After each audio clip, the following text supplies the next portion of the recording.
It's hard to believe that Nicole Kidman has been on our screens for more than 3 decades. BAFTA has recognized her work in films such as To Die For, The Hours, The Others, and Lion, as well as the hit television series Big Little Lies. This is her BAFTA Life in Pictures.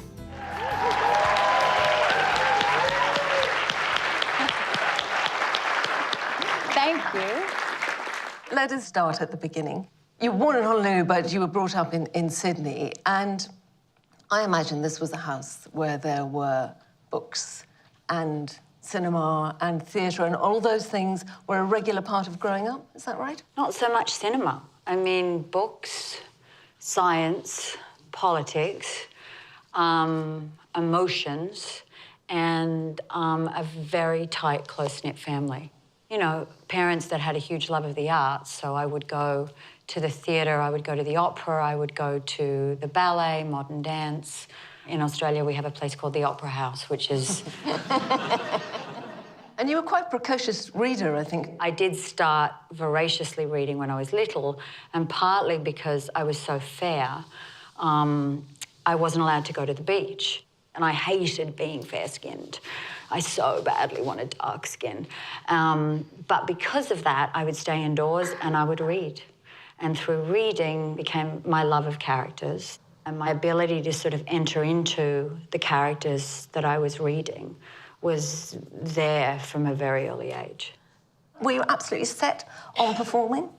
There was nothing in my family that suggested to be an actress, which is why I've always said it's in my blood. I don't know where it came from, but it's like a pull and a calling. And as much as I try to move away from it, and there's been times when I have, it's like this slow thing that pulls me back, and it gives me enormous joy, but it also puts me in a place of being able to communicate. The moment when I think many people in this country became aware of you probably was with Dead Calm, with Sam. Oh, Vietnam. I did a mini-series a long time ago, and I remember coming to London and a couple of people on the street go, oh, I saw you in a thing called Vietnam.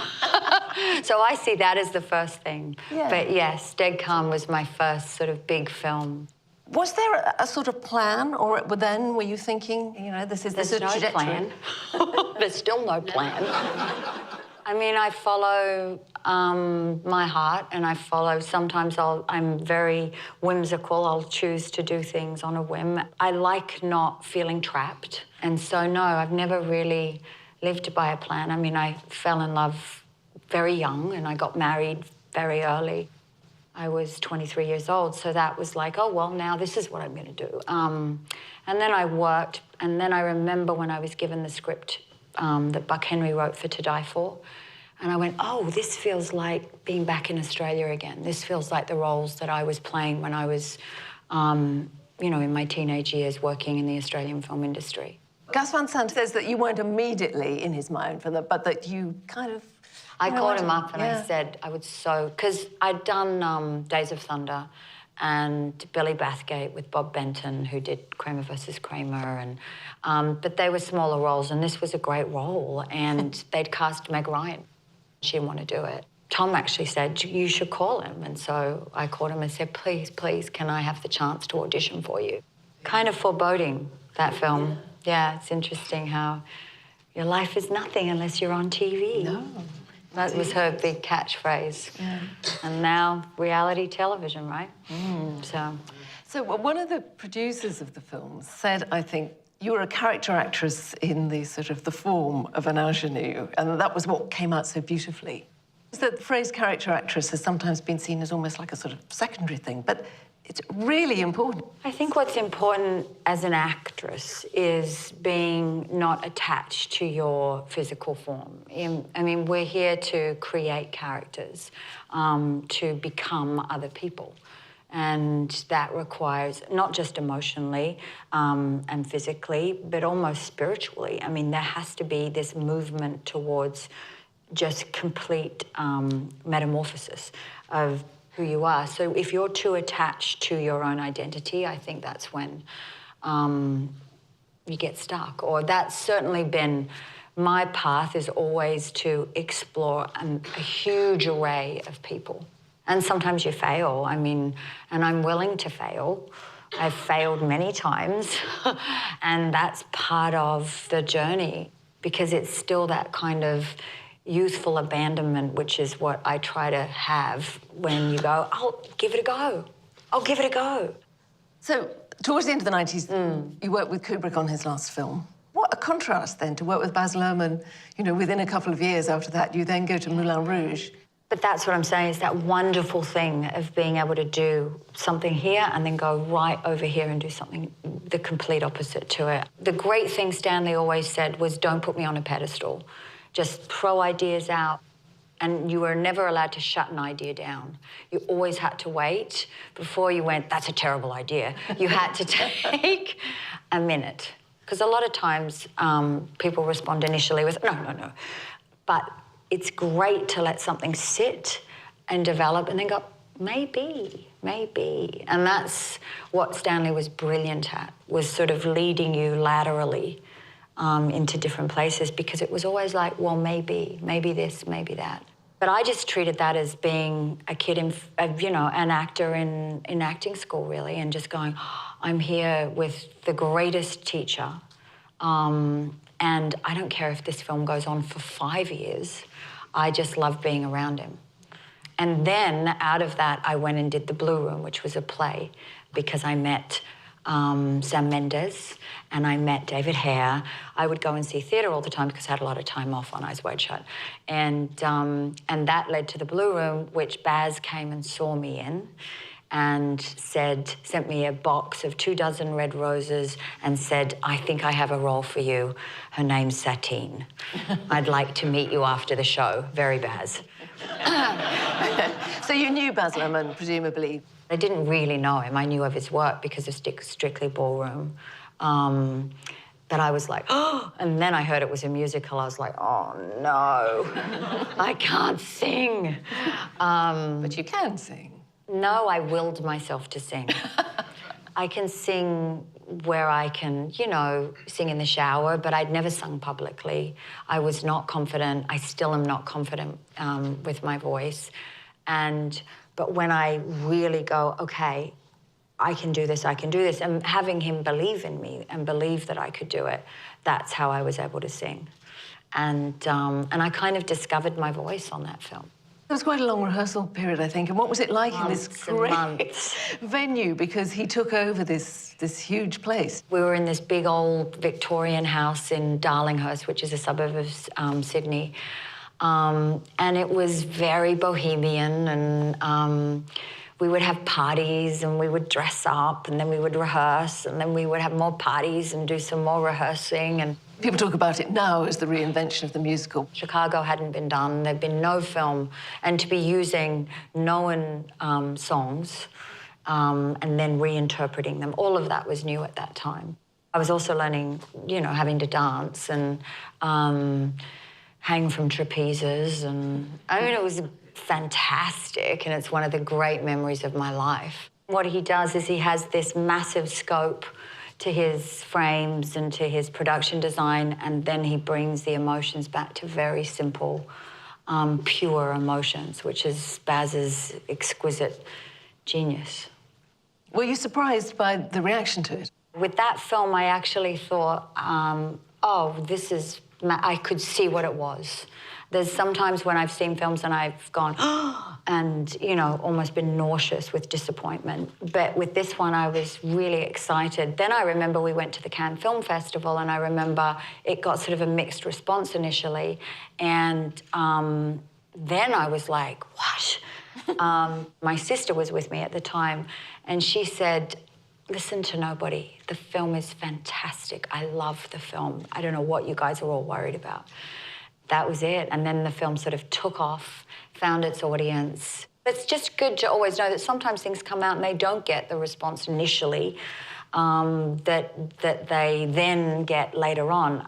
The problem is right now, so often they disappear before they're allowed to find their audiences or before they're allowed to be discovered, which I find Very, very sad. I mean, you hear the stories about Bonnie and Clyde, and those films initially didn't connect, and then suddenly they found their way, they made the money, they found their audiences, but it took time.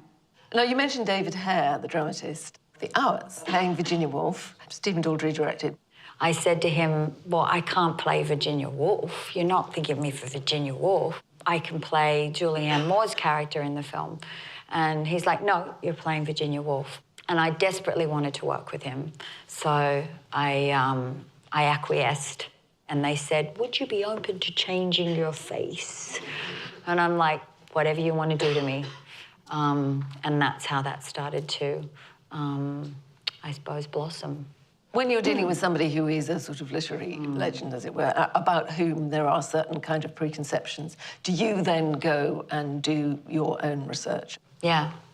And it's sort of like layers where you do the research and you do work on the voice. I remember Virginia herself sounded very, very different. Stephen was like, no, that's too extreme. We want the sound to be a little bit more, I suppose, accessible to a modern-day audience. You do the research, you do the emotional work, and then you kind of abandon yourself to the muse.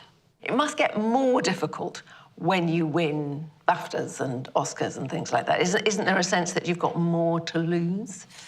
You know, there's an expectation, but so then you don't live up to that expectation for a year or two, and then you rise up again, or you discover something else. In my case, I went and met somebody and I fell in love, and I actually had a whole different path in terms of what I wanted to do. I was very lonely, so I went, okay, I'm now going to try and meet my partner, and that takes time, you know, and it can't be working all the time and flitting off around the world. So I actually sort of went far more inward then. The thing it did was it highlighted to me the idea that I was quite, you know, that I needed to go and have more of a real life because I had an incredible artistic life. I just didn't have the balance there. But when those But in terms of the work, yeah.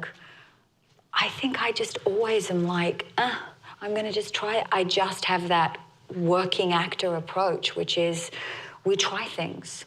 I would never have gotten back on stage recently for Photograph 51 if I hadn't had that slight just, oh, well, I'm going to try it.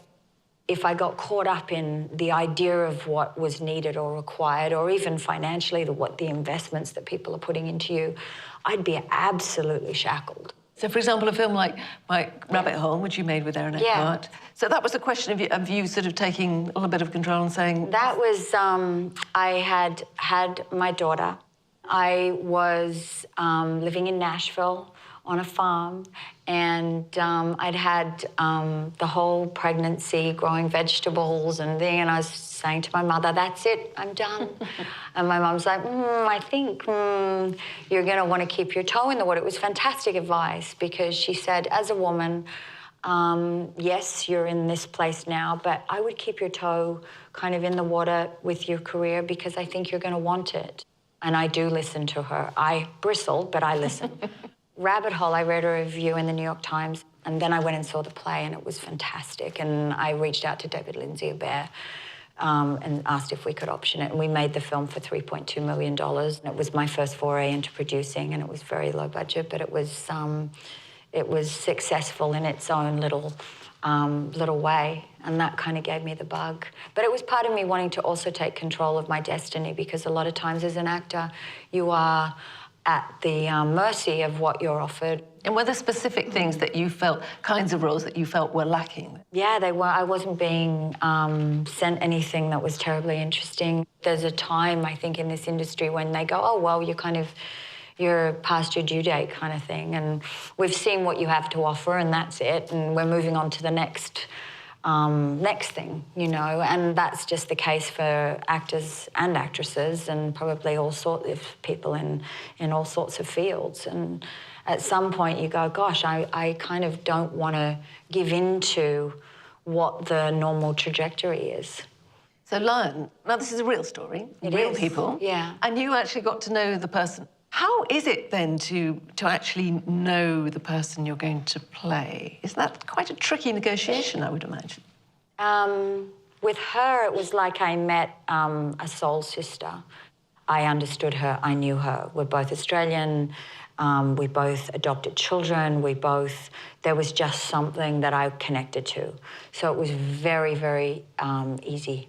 The role was small and condensed, so I was trying to put her life into because it's not her story, into a very, very finite amount of screen time. That's what I found very hard, because she's fascinating in her own right and warrants her own film. But because this was the story that was being told, I had to condense it all into a small amount. And luckily I was working with a director who was really trying to show all of her edges and facets in very quick grabs, Gareth Davis. So, how do you distill that? How do you distill a life? Luke Davies wrote a beautiful screenplay and gave me a fantastic, what I call soliloquy, monologue, which I think very much summed up her psyche. You get into her brain in a couple of paragraphs. The strength of Australian actors, I mean, Australian film talent generally. Why is that? Why is it so good?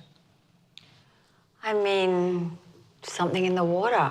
I don't know how to answer that. I just know that the Australian film industry made me, you know. I will continually be giving back to that industry for the rest of my life. I went back and I did Top of the Lake. I'm always looking to be able to find Australian writers and directors. Top of the Lake, so this was obviously long-form television about which there is a great deal of talk. Is that more satisfying? Different satisfying? I mean, Different. If you have 7, 8, 10 hours to develop a character over the course of a limited series, it's fantastic, but how do you make it compelling? And that's a different skill. It's a different skill set, not just for the actor, but for the writer and for the directors that do it. You now have this long format, and it still has to warrant the time. In, say, Big Little Lies, having the ability to have Celeste, see her unravel, really, and see layer upon layer get lifted off was a fantastic format for that sort of character. That was bold of Jean-Marc and David E. Kelly and Leon Moriarty, but it was a wonderful thing as an actor, and Alexander Skarsgård and I would both say that. We were just so lucky to have that time to be able to play that relationship out in that way. The strength of television at the moment, and it is so strong, and you're one of the producers of Big Little Lies. Do you feel that threatens theatrical cinema at all? I think a lot of people watch television now, but there's something wonderful about going to the cinema and sitting with a big group of people and watching a film together. I still do it. It would be such a pity for that to get lost. But at the same time, Big Little Lies reached probably further than any other thing I've ever done, and the response that I've had from people, particularly women. But, you know, I don't think you have to choose. In the meantime, you have films as well. Obviously, there's Destroyer, which we'll talk about in a second. There's also Boy Erased, in which you're playing another real person. She's a real woman. Her name's Nancy in the screenplay, but her name's Martha in real life. And I read it and I didn't realise that conversion therapy still existed or had ever really existed. I suppose I'd never sort of been aware of it. And so I subsequently then read Garrett's book. I just went, I'm in. Let me tell the story. Let me be her. In her life, I think her idea of allowing the film to even be made is her way of making amends to him, because she's exposed her family to scrutiny and judgment and herself. But it's her way of being the mother she wants to be to him and taking care of him and loving him and apologising to him, which I find incredibly moving. There's films that you do because those stories need to be put in the world. There's a reason for them politically or emotionally to be out there. And then there's other films that are entertainment. There's other films that are just, this story I connect to. For me, I wanted to be a part of it because of, I just was shocked that they were in existence. Do you think films can change things? Shining light onto things, or even putting it out into the conversation, raising people's awareness. Yeah, all of those things go into whether they immediately change things or whether they slowly drip, drip, drip change things. I believe in the power of storytelling or art to change the world. Absolutely.